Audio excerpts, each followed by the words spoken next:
Hello दोस्तों, नमस्कार। तो कैसे हैं? तो उम्मीद करते हैं आप बहुत अच्छे होंगे। तो मैं सूरज सर आप सभी के लिए ये बहुत ही खतरनाक कंसेप्ट आज लेकर आया हूं भाई। बहुत ही मजेदार आपको लगने वाला है। इस वीडियोस के देखने बाद आपके अंदर जो किरचॉफ्स रूल का जो भी आपको झमेला, आपके झंझट जो है ना, खत्म होने वाला है।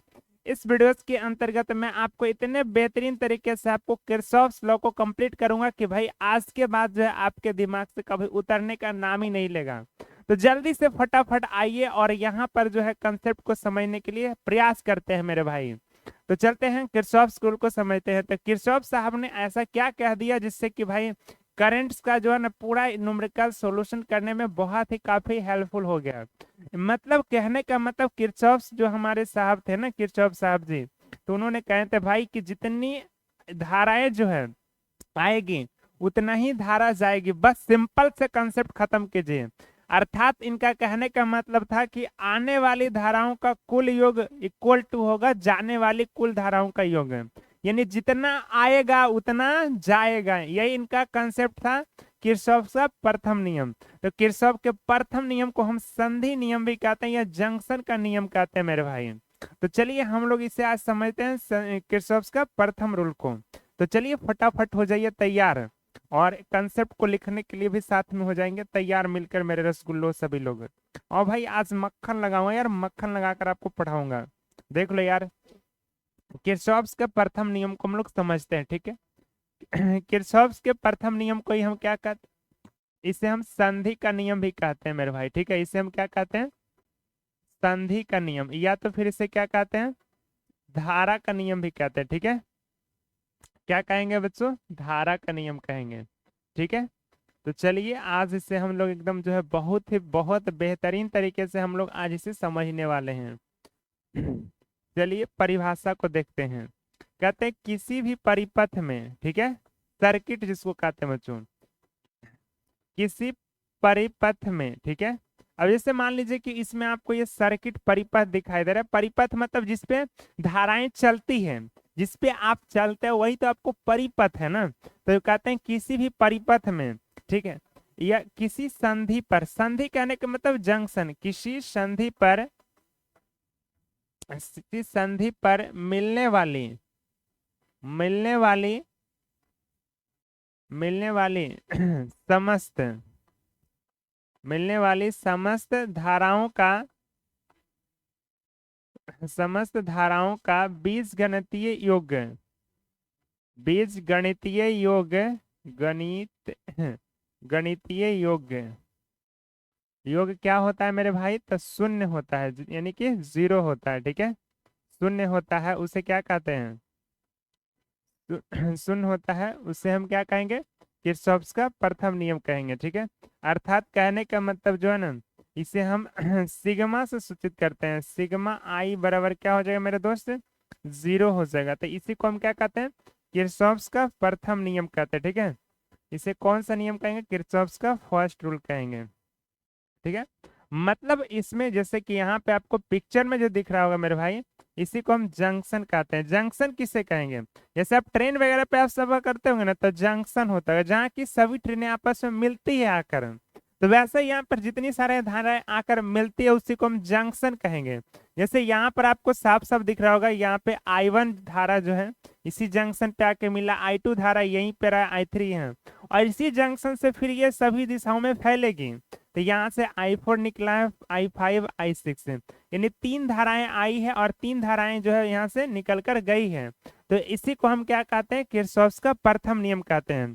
तो अर्थात किरचॉफ के प्रथम नियम को हम सिंपल से एक ट्रिक से अगर समझना है मेरे भाई, तो इसे आप कह सकते हो ना, आने वाली धारा का मान, ठीक है, आने वाली धाराओं का आने वाली धाराओं का योग आने वाली धाराओं का योग इक्वल टू निर्गत, मतलब निकलने वाली धाराओं का निर्गत धाराओं का योग होता है, ठीक है। ये हो जाता है क्या से मेरे भाई? तो ये हो जाता है फॉर्मूला हो जाता है, ठीक है। तो फॉर्मूला कौन सा निकल कर आया, क्या याद हुआ आपको? आने वाली धाराओं का मान और जाने वाली धाराओं के मान के योगफल को ही हम क्या कहते हैं?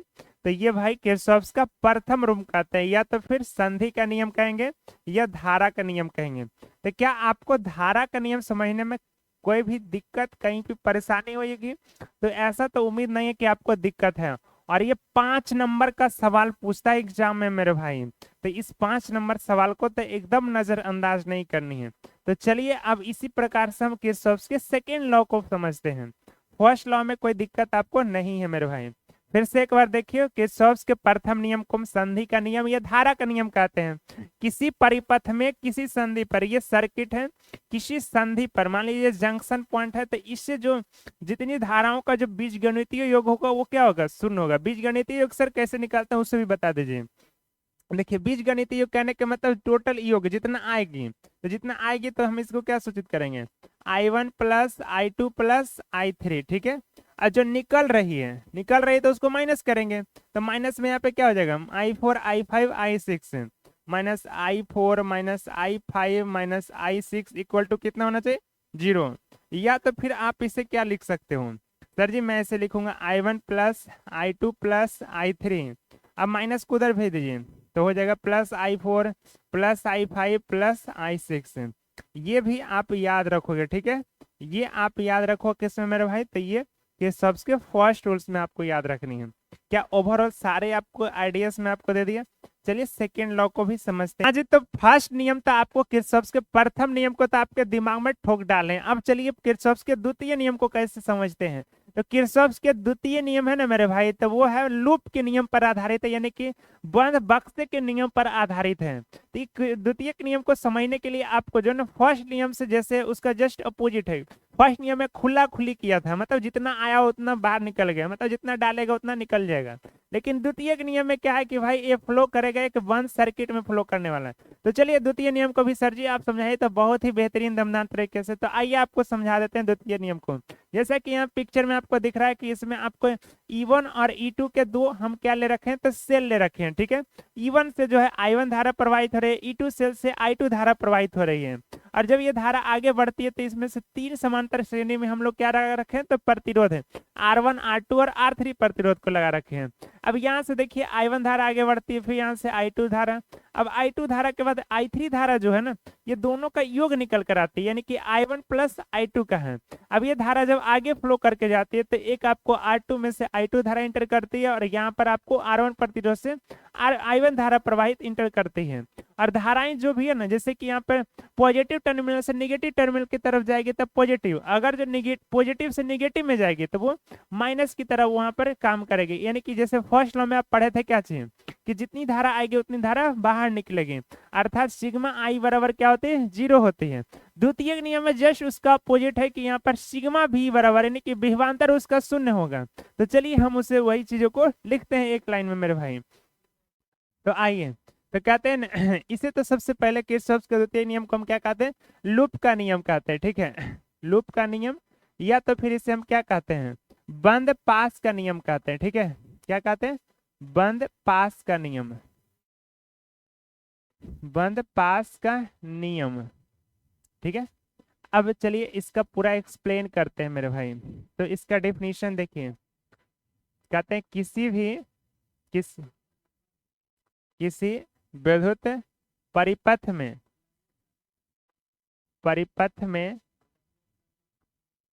लगे सभी अवयवों, जितने सारे अवयव हैं, सभी अवयवों के विभवांतरों का बीजगणितीय योग क्या होता है मेरे भाई? योग 0 होता है, ठीक है। मतलब यहाँ पर आपको जो है ना विभवांतर क्या होगा? 0 होता है, यानी 0 विभवांतर हो जाएगा। इसलिए हम क्या लिख सकते हैं? इसलिए हम लिख सकते हैं गुरुजी सिग्मा भी बराबर 0 लिख सकते हैं। हाँ या ना जवाब दीजिएगा, ठीक है। इसलिए इसलिए हम क्या लिख सकते हैं? सिग्मा ई सेल लगा रखे हैं तो क्या हो जाएगा मेरे भाई? आई इंटू क्या हो जाएगा? आर हो जाएगा, यहाँ पे सिग्मा आई आर डाल दीजिए, ठीक है। टोटल ना हो जाएगा इक्वल 0, तो सिग्मा आई आर हो जाएगा मेरे भाई, ठीक है। इसी को और हम क्या कहते हैं मेरे भाई? इसी का और हम कौन सा नियम कहते हैं? इसे इसे हम क्या कहते हैं? इसे विभव का नियम या विभव का नियम, इसे विभव का नियम भी कहते हैं। ठीक है। और यह जो आप देख रहे हैं ना, एनर्जी कैश में कोई यह ऊर्जा संरक्षण पर आधारित है। ठीक है। किरचॉफ का पूछा क्वेश्चन किस पे आधारित है? तो यह यह ऊर्जा संरक्षण है। ठीक है। ऊर्जा संरक्षण, ऊर्जा संरक्षण पर आधारित है मेरे भाई। ठीक है। ऊर्जा संरक्षण पर आधारित है। कोई दिक्कत हुआ हाँ या ना में जवाब दीजिएगा। ठीक है। ऊर्जा संरक्षण पर क्या है? आधारित है। तो इसमें जो धाराएं बह रही है मेरे भाई, तो वो किस पर डिपेंड कर रही है? तो ऊर्जा संरक्षण पर आधारित है। ठीक है।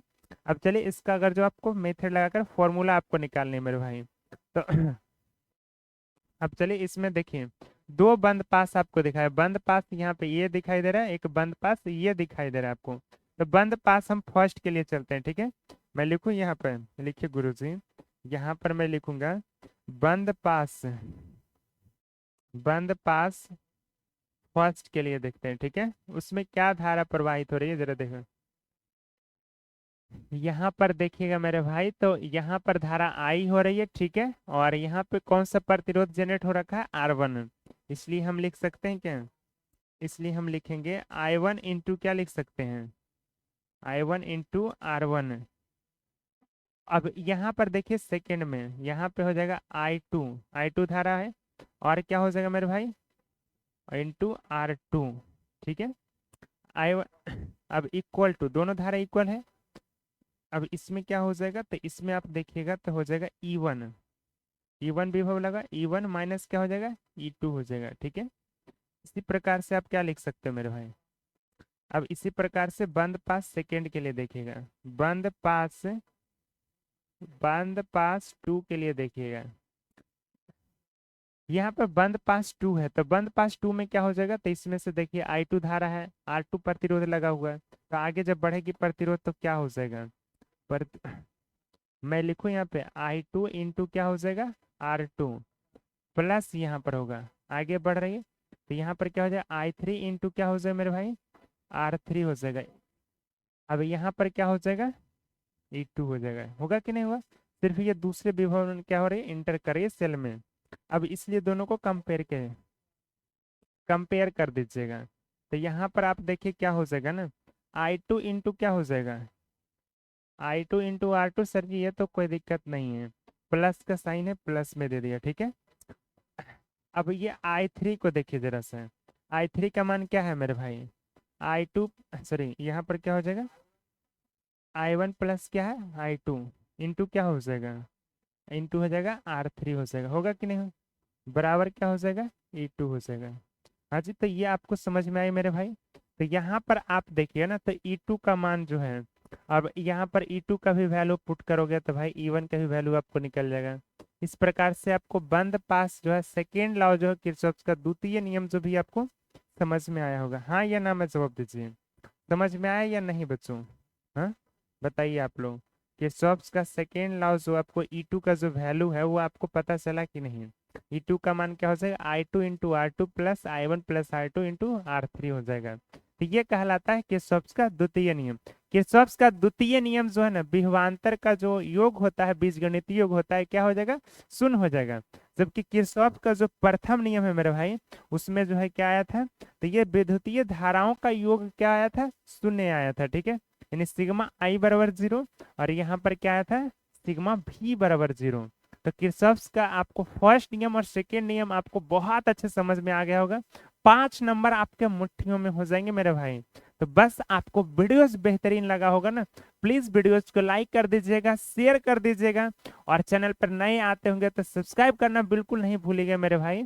और हाँ, अगर जो आपको और किसी भी प्रकार का डाउट अगर जो है तो आप इसके कमेंट सेक्शन में आप लिख दीजिए, ताकि मैं आपके लिए उस वीडियोस को बना सकूं, और जिससे मैं आपको काफी हेल्पफुल हो जाएगा मेरे भाई। ओके, मिलते हैं नेक्स्ट क्लास में। जय हिंद सभी बच्चों को।